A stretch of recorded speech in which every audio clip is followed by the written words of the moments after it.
2 സിനിമയുടെ വിശേഷമാണ് എന്ന് പറഞ്ഞാണ് വിളിച്ചത്. പക്ഷേ ഇവിടെ 3 സിനിമയുടെ വിശേഷങ്ങളായി. എല്ലാത്തിലും നിറഞ്ഞു നിൽക്കുന്നത് നമുക്ക് പ്രിയപ്പെട്ട മോഹൻലാൽ തന്നെയാണ്. ഇപ്പോൾ അശോകൻ പറഞ്ഞത് 40 വർഷം മുമ്പ് തിരനോട്ടം എന്ന സിനിമയിൽ അഭിനയിക്കാൻ എന്നെ വിളിക്കാൻ ഒരു കൂട്ടം ചെറുപ്പക്കാർ വന്നു. അശോകനെ മാത്രമേ എനിക്ക് പരിചയമുള്ളൂ. അപ്പോൾ ഞാനാണെങ്കിൽ നീണ്ട താടിയും നീണ്ട മുടിയും യഥാർത്ഥ നെടുമുടിയായിട്ട് നടക്കുന്ന കാലമാണ്. കുറച്ച് ബുദ്ധിജീവി ചവഞ്ഞ് നടക്കുന്ന കാലമാണ്. അപ്പോൾ ഈ പിള്ളേർ വന്ന് സിനിമയിൽ അഭിനയിക്കാനാണ് വിളിച്ചത്. ഞാൻ പറഞ്ഞു പിള്ളേരുടെ സിനിമയിൽ ഞാൻ അഭിനയിക്കില്ല എന്ന് പറഞ്ഞു. പക്ഷെ ആ കൂട്ടത്തിൽ അധികം സംസാരിക്കാതെ ലേശം നാണം കുണുങ്ങിയിരുന്ന ഏതാണ്ട് അമുൽ ബേബിയെ പോലെ തോന്നുന്ന ഒരു പയ്യന് ഞാൻ സ്കൂളിൽ ശ്രദ്ധിച്ചു. അദ്ദേഹമാണ് നമ്മുടെ ഇന്നത്തെ മോഹൻലാൽ. എത്രയെത്ര സിനിമകൾ, എത്രയെത്ര യാത്രകൾ, എത്രയെത്ര രാത്രികൾ, ഇതൊക്കെ ഓർമ്മയിലുണ്ട്.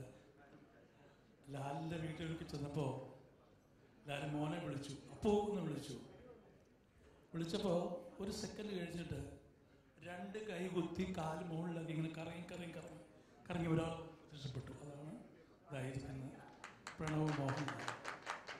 അപ്പം ഞാൻ ചില്ലറക്കാരനല്ല, ഇവൻ ചില്ലറക്കാരനല്ല. ഏത് വഴിക്കാണ് ഈ മുള പൊട്ടി വീഴുന്നത് എന്ന് അറിഞ്ഞുകൂടാ എന്ന് മാത്രമേ വിചാരിച്ചുള്ളൂ. പക്ഷേ ഇന്നിപ്പോൾ ഈ നേരത്തെ പറഞ്ഞതുപോലെ ഇതൊരു ചരിത്ര മുഹൂർത്തം തന്നെയാണ്. ഈ മുഹൂർത്തത്തിന് സാക്ഷിയാവാൻ കഴിയുക എന്ന് പറഞ്ഞ് നമ്മുടെ എല്ലാം ഭാഗ്യമാണ്. പിന്നെ നമ്മുടെ കർത്തവ്യം എന്താണ് എന്നുള്ളത് ഇതിൻ്റെ ബാനറിൽ തന്നെയുണ്ട്. ആശീർവദിക്കുക, അത് തന്നെയാണ്.